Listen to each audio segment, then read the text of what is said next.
আমার সাথে তাদের একটা আধ্যাত্মিক সম্পর্ক গড়ে উঠেছে, সমাজের মানুষ উপকৃত হচ্ছে। আর 2 নম্বর বৃদ্ধি পাওয়া কি? আখিরাত। আখিরাতে এটা বহুগুণী বেড়ে যাচ্ছে। যত উপকৃত হচ্ছে মানুষ, তার যে সওয়াব নেকি, এটা আমার আখিরাতের পাল্লায়, মিজানের ডান পাল্লা আমার ভারী হতেই থাকবে। সুবহানাল্লাহ।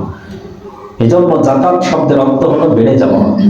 আর আমি কৃপণতা করে যে সম্পদ সঞ্চিত করে রেখে যাব, এখনো কি আমি তো মারা যাব, তাহলে আমি রেখে গেলাম বিশাল সম্পদ, ব্যাংক ব্যালেন্স, জমি জমা সব রেখে চলে গেলাম, এ তো আর আমি ভোগ করতে পারলাম না। এরপর ওটা কল্যাণে আসবে কি অকল্যাণে আসবে, সন্তানেরা ওটা নেক কাজে ব্যয় করবে কি অকাজে ব্যয় করবে, সেটা তাদের উপরে। আমি তো কিছু পেলাম। আমি কোনটা পাবো? যেটাই যাকাত হিসাবে দিয়ে যাব, সেটা আমারই থেকে যাবে। এজন্য এটা বৃদ্ধি পাবে, সম্পদ বেড়ে যাবে। মূলত আমি যখন মারা যাব তখন দেখতে পাবো যে কি পরিমাণ বেড়েছে। যাকাত শব্দের অর্থ আল্লাহ বলেছেন বৃদ্ধি পাওয়া, সেটা কি পরিমাণ বৃদ্ধি পাবে সেটা না বললে তো দেখা যাবে না। এটা দেখার জন্য মরা লাগবে। এরপর وأما أول الثلاثة يدخلون النار, প্রথম 3 ব্যক্তি জাহান্নামে প্রবেশ করবে। তার মধ্যে 1 নম্বর হলো স্বেচ্ছাচারী শাসক, যে তার শাসন কার্যে স্বেচ্ছাচারিতা করেছে, নিজের মতকে প্রাধান্য দিয়েছে, আসল আইন প্রয়োগ করেনি, নিজের দলের দিকে দেখেছে শুধু, অন্য দলকে জনগণের প্রতি সে অবিচার করেছে। এই স্বেচ্ছাচারী শাসক, যে শুধু নিজের দেশটাকেই প্রাধান্য দিয়েছে, অন্য একটা দেয়নি, এমন স্বেচ্ছাচারী শাসক আগে জাহান্নামে যাবে। 2 নম্বর সম্পদশালী ওই ব্যক্তি যে তার সম্পদের যাকাত প্রদান করেনি। আর 3 নম্বর ওই ব্যক্তি যে ফকিরুন ফাজুর, যে গরিব কিন্তু পাপিষ্ঠ, মানে গরিব হয়েও ইবাদত না করে, আল্লাহর হুকুম না মেনে সে পাপ কাজে ব্যয় করেছে। গরিব সারাদিন পরিশ্রম করে, সারাদিন পরিশ্রম করে আল্লাহর কোনো ইবাদত করে না, সারা রাত এবার পাপ কাজে ব্যয় করে। এমন অনেক আছে না যে যুবকরা সারাদিন পরিশ্রম করে কিন্তু সারা রাত আবার গাঁজা টানে। তাহলে গরিব আবার পাপিষ্ঠ, গরিব পাপিষ্ঠ এরাও আগে জাহান্নামে। কারণ গরিব হয়ে সে আল্লাহর মুখাপেক্ষী বেশি হবে, সে ভালো হবে। কারণ বেশি পাপিষ্ঠ হতে গেলে বেশি সম্পদ লাগে, আল্লাহ তার দেয়নি। কারণ বেশি পাপ, বড় বড় পাপ কারা করে? যাদের বড় বড় সম্পদ, বড় বড় পাওয়ার, তাদের পাপ তত বড়। তাহলে গরিব যে বানালাম, আল্লাহ তাকে গরিব বানিয়েছেন, তাহলে সে থাকবে কি? নত থাকবে, আল্লাহর দিকে বেশি নত থাকবে। গরিবরাই কিন্তু আল্লাহকে বেশি মানে। ইসলাম গ্রহণ বেশি কারা করেছে? গরিবরা। অসহায় মানুষদের নিয়ে আল্লাহ ইসলামের ভিত স্থাপন করেছে। ধনী ব্যক্তিরা, আবু জেহেলের মতো মানুষরা বিরোধিতা করেছে, ভিত ভেঙে চুরমার করে দেওয়ার প্রচেষ্টায় নেমেছে। আর গরিব অসহায় মানুষরা ইসলামের ভিতকে স্থাপন করেছে। সুবহানাল্লাহ।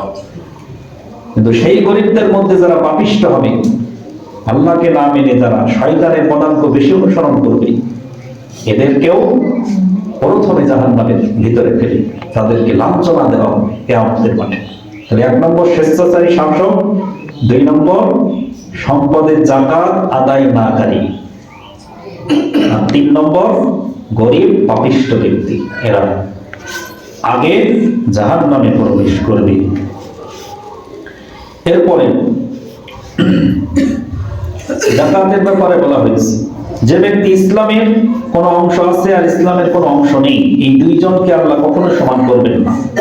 তার মধ্যে ইসলামের 3টা অংশ বলা হয়েছে, সেটা হলো কি? সালাসাতুস সালাহ والصوم والزكاة الإسلام ثلاثة ইসলামের অংশ তিনটার মধ্যে একটা হলো কি সালাত নামাজ আগে কি নামাজ এরপর সওম রোজা এরপরে যাকাত সম্পদশালীদের যাকাত এই তিনটা জিনিস না থাকলে ইসলামের মূল কোনো জিনিস নেই তাহলে সম্পদশালী কিছু ব্যক্তি সব গ্রামে একদল সম্পদশালী থাকবে আর একদল গরিব থাকবে সবাই সম্পদশালী হবে না আবার সবাই গরিব হবে না আল্লাহ এটা করবেন না সব দেশে অনেক গরিব রাষ্ট্র আছে তা সেখানে কি সবাই গরিব না এক শ্রেণী থাকবে ধনী এক শ্রেণী থাকবে গরিব এইভাবে আল্লাহ বন্টন করেছে পৃথিবীর শুরু থেকেই এইভাবে বন্টন করে এসেছে কি কারণে যারা একে অপর থেকে উপকৃত হয়ে তাদের মধ্যে বন্ধন তৈরি হবে দ্বিতীয়ত তারা একে অপরের সহযোগী হয়ে আখিরাতের পুঁজি সঞ্চয় হবে যদি যাকাত আদায় নেওয়ার লোক না থাকে তাহলে যাকাতের আমল চালু থাকতো যাকাত সবাই দেওয়ার উপযুক্ত কেউ নেওয়ার উপযুক্ত লোক নেই তাহলে সেই জায়গায় যাকাতের আমল থাকবে না এই আমল থেকে মানুষ বঞ্চিত হয়ে যাবে এই জন্য আল্লাহ এটা রেখেছেন মানে কি যে আমি যাকাত দিলে নেওয়ার লোক আছে মানে এটা আমার জন্য লাভ এটা মনে করতে হবে ওমর রাদিয়াল্লাহু তাআলার যুগে কি যে বস্তা ভর্তি টাকা নিয়ে মানুষ দাঁড়ে দাঁড়ে ঘুরে বেড়াতো মাসের পর মাস ঘুরে আসতো নেওয়ার লোক সুবহানাল্লাহ তখন তারা আফসোস করে বলতো কি আমরা কি ধ্বংস হয়ে গেলাম যাকাত এই আমল থেকে কি বঞ্চিত হয়ে গেলাম এই আমল এখন কোথায় আদায় করব তারা যাকাত দিতে না পেরে আফসোস করত আর আমরা কোথায় আমাদের মন মানসিকতা কোথায় তো চিন্তাই করি না যাকাত এটা আমার সম্পদের পবিত্রতা এটা আমার সম্মানের পবিত্রতা এটা আমার আখিরাতের বৃদ্ধি পাওয়া আর যদি আমি যাকাত আদায় না করি তাহলে এই সম্পদ আল্লাহ বলেছেন যেন আমরা ধারণাও না করি যেটা আমার কোনো কল্যাণে আসবে যাকাত আদায় না করলে পুরোটাই ওটা ধ্বংসস্তূপ ওই সম্পদ আমার এনি টাইম যে কোনো ধ্বংস ডেকে আনবে আর ওটা থেকে যদি আমি আদায় করে দেই তাহলে এটা আমার জন্য কল্যাণ বয়ে আনবে অপরন্ত কল্যাণ এখন আসুন যে যাকাত কি পরিমাণ দেবো কাদেরকে দেবো সূরা তাওবার 60 নম্বর আয়াতে আছে ইন্নামাল ফুকারা ওয়াল মাসাকিন ওয়াল আমিলিন ফকির মিসকিন এক নম্বর হলো ফকির মিসকিন যারা অসহায় দ্বিতীয়ত ঋণগ্রস্ত ব্যক্তি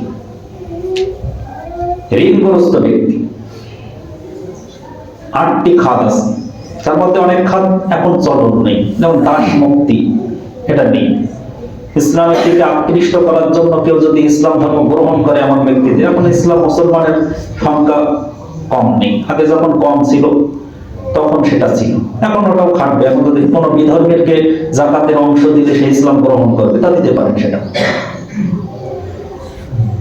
দাস মুক্তির প্রথাটা এখন নেই যে কোনো দাসকে মুক্তি করার জন্য আপনি দিলেন কেউ তো দাস নেই এখন সবাই স্বাধীন আমরা তাহলে যাকাত আমরা গরিব অসহায় মিসকিন দেখে তারা অসহায় মানুষ আমরা জানি এটার জন্য আপনার বিশ্ববিদ্যালয় পড়ে আসা লাগবে না এটা আমরা একটু নজর বোলালেই দেখতে পাবো আমার আশপাশে কেউ যাকাত পাওয়ার যোগ্য ব্যক্তি এদেরকে দিব এরপরে কার উপর যাকাত ফরজ 1 লাখের উপরে যার টাকা সঞ্চিত আছে রূপা এবং স্বর্ণ উভয় মিললে যেমন 7.5 তোলা স্বর্ণ 52 তোলা রৌপ্য 52.5 তোলা রৌপ্য মানে 52.5 ভরি রৌপ্য এইসব মিনিমাইজ করলে 1 লাখের উপরে যার সম্পদ আছে একটা সঞ্চিত সম্পদ তার উপর যাকাত ফরজ এই যাকাত কি পরিমাণ দেব 40 ভাগের 1 ভাগ 40 ভাগের 1 ভাগ 40 টাকায় 1 টাকা 40,000 এ 1000 এই 40,000 এ 1000 4,000 এ 100 টাকা এভাবে বা শতকরা 2.5 হিসাব যদি করেন মানে 40 ভাগের 1 ভাগ মানে কি শতকরা 2.5 তাহলে 1 লাখে 2,500 তাহলে 1 লাখ টাকা আপনার আছে থেকে বছরে 2,500 টাকা আপনি আল্লাহকে দেবেন এটা আপনার আখিরাতের পুঁজি। এটা আপনার সব পবিত্র হয়ে গেল, আপনার জন্য সব কল্যাণ হয়ে গেল। সুবহানাল্লাহ। তাহলে এই জিনিসটা কেন করবেন? এটা সহজ জিনিস। সাহাবীরা এটাকে জারবা মনে করতেন যে খুবই অল্প, এত অল্প দেব। সাহাবীদের তো এরকম লাখ লাখ টাকা ছিল না, সেই সময় কি এরকম লাখ কোটি কোটি টাকা ছিল না, কয়েক দিরহাম নিয়ে করত। কিন্তু তারা এটাকে জারবা মনে করতে যে আল্লাহ এত সামান্য চেয়েছে যে 100 টাকায় 2.5 টাকা, 100 টাকায় 2.5 টাকা আল্লাহ চেয়েছে। তাহলে এটাকে সাহাবীরা অনেক ছোট মনে করত, যদিও তাদের সম্পদ অনেক কম ছিল। তো এই আল্লাহ চেয়েছেন আমাদের কাছে, এটা ফরজ। এটা না দিলে আমার জন্য ধ্বংস, এটা না দিলে আমার ইসলামে কোনো অস্তিত্ব নেই। নামাজ যেমন ফরজ, যাকাত ওই রকম ফরজ, কোনো পার্থক্য নেই, কোনো রকম পার্থক্য নাই। যাকাত যেমন, নামাজ যেমন আমরা ফরজ যেমন গুরুত্ব দেব, যাকাতও ওই রকম গুরুত্ব দিতে হবে। কোনো পার্থক্য করার কোনো সুযোগ নেই। 1 ইঞ্চি পরিমাণ, 1 জাররা পরিমাণ কোনো পার্থক্য নেই। সমাজে নামাজ যেমন প্রতিষ্ঠিত থাকবে, যাকাতও যেন প্রতিষ্ঠিত থাকে, এটা আমাদের নেই। এজন্য এই যাকাত বেশি করা দরকার। এই যাকাত প্রতিষ্ঠিত হলে সামাজিক বন্ধন সুদৃঢ় থাকবে, সামাজিক সম্প্রীতি, সামাজিক শান্তি, সুখ এটা বৃদ্ধি পাবে, সুদ উঠে যাবে। যদি যাকাত পরিচালনা হয়, সুদ চিরতরে বিদায় নেবে, ওর আর প্রয়োজন হবে না। কারণ সুদে টাকা কারা নেয়? গরিব অসহায়রা, বিপদে পড়ে হঠাৎ। তো সে যখন এমনি পাবে, আল্লাহর পক্ষ থেকে আল্লাহর বিধানের প্রয়োগ হয়ে যখন সে পাবে, তখন সে আর সুদের দিকে হাত বাড়াবে না। এজন্য এই সুদ যেটা অভিশপ্ত, যেটা ধ্বংস ডেকে আনে, এই সুদের অভিশাপ থেকে বাঁচতে হলে আমাদেরকে যাকাতের এই মহাপবিত্র জিনিস পরিচালনা করতে হবে, তাহলেই আমাদের শান্তি ফিরে আসবে। আর এটা যদি রমাদানে করি আমরা, তাহলে আরো বহুগুণ বৃদ্ধি পাবে। এই জন্য আমাদের যাদের যাকাত আছে, 1 লাখের উপরে যাদের আমাদের অর্থ সঞ্চিত আছে, এর থেকে আমরা অবশ্যই শতকরা 2.5 টাকা, 1 লাখে 2.500 এভাবে হিসাব করে আমরা অবশ্যই যাকাত আদায় করব। এখন যাকাত কার কার উপরে? তাহলে 1 নম্বর হলো সম্পদশালী ব্যক্তি, 2 নম্বর তাকে বালেগ হতে হবে। একজন ছোট বাচ্চা, তার সম্পদ আছে, বাপ মা নেই, তার সম্পদ, তার উপর কি যাকাত ফরজ না? তাকে যাকাত ফরজ হতে হলে কি হওয়া লাগবে? বালেগ হওয়া লাগবে। এরপরে 3 নম্বর, তাকে সুস্থ মস্তিষ্কের হওয়া লাগবে। কোনো পাগলের উপরে যাকাত ফরজ না। অনেক পাগল আছে, তার বহু সম্পদ, কিন্তু তার উপর যাকাত ফরজ নেই, কারণ কি? তার বুঝ নেই। তার উপর নামাজও ফরজ নেই, তার উপর রোজাও ফরজ নেই, শরীয়তের বিধান তার উপর নেই, কারণ কি? তার বুঝ নেই। তাহলে শরীয়ত একটা বিজ্ঞ জিনিস, এটা বুঝওয়ালা মানুষদের উপর প্রয়োগ করা, কোনো অবুঝের উপরে ইসলামের বিধান নেই। এটা বোঝার জিনিস। ইসলামের সবকিছু কি জিনিস? বোঝার জিনিস। এই জন্য বুঝ না আসলে আপনার উপর কোনো বিধান নেই, এটা বোঝার জিনিস। এরপরে 4 নম্বর, তাকে স্বাধীন হওয়া লাগবে। কোন পরাধীন ব্যক্তির উপরে যাকাত ফরজ না। এখন জেলে বন্দী আছে, তার বহু সম্পদের দিকে, তার উপর যাকাত ফরজ নেই, তাকে স্বাধীন হওয়া লাগবে। তাহলে স্বাধীন মুকিম, এবার সে মুসাফির অবস্থায় আছে, তার উপর ফরজ নেই। স্বাধীন মুকিম মানে মুসাফির না, বালেগ এবং সম্পদশালী ব্যক্তির উপরে, স্বাধীন সম্পদশালী ব্যক্তির উপরে আল্লাহ যাকাতকে ফরজ করেছে। এজন্য আমরা যাদের সম্পদ আছে, অবশ্যই আমরা এই যাকাতের প্রয়োগ করব। যাকাতে সমাজকে, নামাজে যেমন আমাদের প্রতিষ্ঠা আছে, মসজিদ আছে, নামাজ আছে, কোনো এক ওয়াক্ত আযানবিহীন বাদ পড়ে না, আমাদের কোনো এক বছর যেন যাকাত থেকে আমরা মাহরুম না। এই যাকাত অবশ্যই প্রয়োগ করতে হবে ইনশাআল্লাহ। আল্লাহ তাআলা আমাদের তৌফিক দান করুন, আমিন। এরপর ইফতারি, আমরা যে রোজায় দেখেন কয়েকটা বিষয়, এক হলো যাকাত দেব, আর এক হলো কি ইফতারি যে দেই। ইফতারির ফজিলাতে বলা হয়েছে একটা রোজার কত দাম। একটা রোজা, আমি সারাদিন আসি না খেয়ে, বহু কিছু পালনের মাধ্যমে আমি রোজা আছি, একটা রোজার কত দাম। এটা তারপরও কবুল হতেও পারে, নাও পারে। কিন্তু হাদিসে রাসূল সাল্লাল্লাহু আলাইহি সাল্লাম বলেছে, আমি যদি একজনকে ইফতারি করাই, সেটা একটা খেজুর, ইফতারি আমাকে পেট ভরায় খাওয়াই দিতে হবে, বিরিয়ানি, খিচুড়ি, এটা কিন্তু বিষয় না। ইফতারি একটা খেজুর, যদিও যে যত মানের দেবো সওয়াব তত বেশি হবে, তা এটা ঠিক, যে তাই বলে যে এটা খেজুর দিলেও যে সওয়াব, একজনকে পেট ভরে খাওয়াই দিলেও সেই সওয়াব, তা না। মান অনুযায়ী অবশ্যই সওয়াব বৃদ্ধি পাবে, কিন্তু একটা পূর্ণ রোজার সওয়াব, একটা পানীয় যদি কাউকে খাওয়াই দেই, তাহলে আমার একটা পূর্ণ রোজার সওয়াব আমার নামায় লেখা হবে। সুবহানাল্লাহ। এই জন্য এই যে একটা সওয়াব ফজিলত, ইফতারের ব্যবস্থা আমাদের সমাজে যেটা আছে এটা ভালো, আলহামদুলিল্লাহ, এটা ভালো দিক, যে আমরা সুন্দর করে আয়োজন করে সারাদিন দেখেন, যেটা ইফতারির আয়োজন করতে গেলে তাকে এক নম্বর অনেক চিন্তা ভাবনা করতে হচ্ছে, এই সওয়াব, সে অনেক অর্থ ব্যয় করতে হচ্ছে, এই সওয়াব, তাকে অনেক শ্রম দিতে হচ্ছে। একটা আয়োজন করে নিয়ে আসতে, সন্ধ্যেবেলা আমরা তো প্যাকেট পাইলে খেয়ে নিই, কিন্তু এটা অ্যারেঞ্জমেন্ট করে নিয়ে আসা কত কষ্ট। এই যে স্বীকার করে আমাদের সামনে ইফতারি দিচ্ছে রোজাদারদের সামনে, এটা অনেক সওয়াবের ব্যাপার, আলহামদুলিল্লাহ। এবং এটা সামাজিক, আমরা যে এক জায়গায় বসে সবাই খায়, এটা প্রত্যেক ইফতারের মুহূর্তটা যেন একটা ঈদের মতো আনন্দ। এই যে একটা আনন্দ, সবাই সব বয়সী মানুষ আমরা একসাথে বসে আল্লাহর হুকুম পালন করি, এটা আলহামদুলিল্লাহ খুবই অনেক ভালো দিক। সমাজের মানুষ সব একভাবে কাজ করুক, এটা আল্লাহর কাছে সবচেয়ে প্রিয়।